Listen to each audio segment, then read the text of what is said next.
ان کی بیوی طاہرہ بیگم نہ جانے کیوں شمع کے گھر آنا پسند نہ کرتی تھی۔ البتہ کبھی کبھار چچی کے بچے جنید، نائلہ اور شمائلہ ان کے گھر آتے تو خوب ادھم مچاتے۔ اس کی زندگی شہزادیوں کی طرح بسر ہو رہی تھی کہ جانے کس کی نظر لگ گئی۔ غم کی گھٹا یوں امٹ کر چھائی کہ کچھ عرصے تک تو اسے پتہ ہی نہ چلا کہ کیا ہوا۔ آفتاب حسن اپنی بیگم زریں کے ساتھ ایک دوست کے ڈنر پر واپس آ رہے تھے کہ گاڑی وین سے ٹکرا گئی۔ دونوں موقع پہ ہلاک ہو گئے اور وہ تنہا رہ گئی۔ پھوپھو صالحہ بھائی باوج کی موت پر آئی تھی اور یتیم بھتیجی کو ساتھ لے جانا چاہتی تھی، لیکن نہ جانے چچی کی ممتا کہاں سے ٹوٹ پڑی کہ وہ اسے اپنے سے جدا کرنے پہ راضی نہ ہوئی۔ وہ اسے گلے سے لگا کے بلک بلک کے یوں روئی کہ دیکھنے والے حیرت زدہ رہ گئے۔ لیکن اب بھلا کون جان سکتا تھا کہ مگرمچھ کے آنسو بہانے والی چچی دراصل اس کی بے شمار جائیداد پہ نگاہ جمائے ہوئے ہیں۔ یوں وہ 11 سال کی جان مصیبتوں میں گر گئی، جس کے لیے اٹھ کر پانی پینا بھی بڑا کام تھا۔ اس سے گھر کے کام لیے جانے لگے، بچے بڑے اس پہ حکم چلانے لگے۔ شمع میرے جوتے پالش کر دو، سب سے بڑے جنید نے اسے حکم دیا۔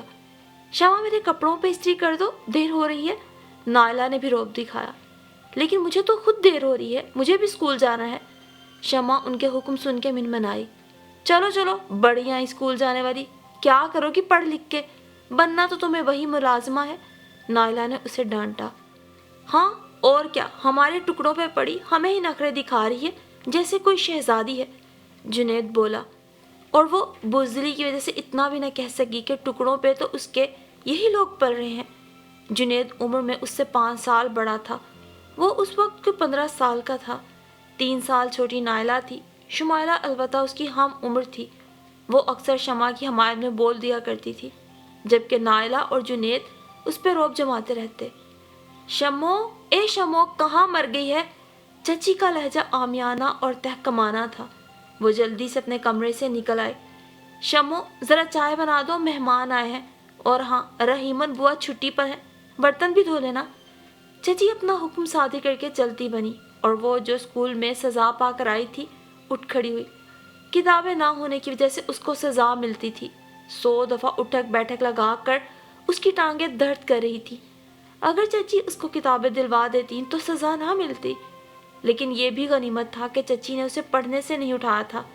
اگر ایسا کر لیتی تو وہ تب بھی کچھ نہ کر سکتی۔ چچا بیچارے کو اپنے گھر سے سروکار ہی نہ تھا جو وہ اس کی خبر لیتے۔ اب وہ بھائی کی جائیداد اور کاروبار کے ذریعے دولت بڑھانے کی فکر میں تھے۔ شمو میرا یہ کام کر دو، وہ کام کر دو۔ آوازوں کی اس باز گشت میں وہ شعور کو پہنچ گئی۔ ننھی سی گڑیا اب کومل دوشیزہ بن چکی تھی، اس کے ہونٹوں پر مسکراہٹ کم ہی آتی تھی۔ چچی کے گھر کے ماحول نے اس کی شخصیت مسخ کر دی تھی۔ سہمی سہمی سی وہ کام کرتی رہتی۔ جنید جس کو آوارگی سے فرصت نہ تھی اب بھی اس پہ روب جھاڑتا۔ بچپن سے جو کام کاج کا بوجھ اس پہ لاد دیا گیا تھا وہ بدستور تھا۔ رات گئے اسے فرصت ملا کرتی، البتہ کبھی کبھار شمائلہ کام میں اس کی مدد کر دیا کرتی۔ شمو جلدی سے گھر کی صفائی کر لو، آج تمہاری پھوپھی آ رہی ہے۔ کب؟ وہ خوشی سے چہکی۔ شام 5 بجے کی فلائٹ سے، اور تب وہ پھپھو کی آنے کی خوشی میں جلدی جلدی گھر کی صفائی میں لگ گئی۔ پھپھو اپنے بیٹے ریحان کے ساتھ آئی تھی۔ اس نے ریحان کو 10 سال بعد دیکھا تھا۔ پھوپھی اس کے والد کی وفات پہ آئی تھی تو ریحان ساتھ تھا، اس کے بعد وہ اب آیا تھا۔ صالحہ پھوپھی اسے بار بار چوم رہی تھی، ان کے عزیز بھائی کی اکلوتی نشانی جو تھی وہ۔ ماشاءاللہ کیسی پیاری شکل نکالی، بالکل شہزادی لگتی ہے، وہ لاڈ سے بولی۔ پھوپھی جان مجھے تو کہیں سے بھی شہزادی نہیں لگتی، وہ کوئی ایسی ہوتی ہیں؟ نائلہ بدتمیزی سے بولی۔ ارے ریحان بیٹے بات کرو نا، دیکھو تو یہ شرمیلی سی گڑیا بھی کتنی خاموش ہے، بچپن میں کتنا لڑا کرتی تھی۔ ریحان نے اس کی جانب دیکھا تو وہ ہولے سے مسکرا دی۔ پھوپھی کی شفیق آغوش میں اسے بڑا سکون محسوس ہوا تھا۔ ریحان کی شرارتیں اسے ہنسنے پہ مجبور کر دیتی، لیکن وہ عام طور پہ خاموش ہی رہتی کیونکہ کم گوئی اس کی عادت میں رچ بس گئی تھی۔ شمع، ایک پیار بھری آواز سن کے وہ پلٹی۔ ریحان گلاب کا پھول لیے کھڑا تھا۔ کیا بات ہے، بڑی چپ ہو، میں نے تمہیں ہنستے مسکراتے بہت کم دیکھا۔ بھائی شمائلہ، نائلہ بھی تو آخر لڑکیاں ہیں، کیسی زندہ دل، ایک تم ہو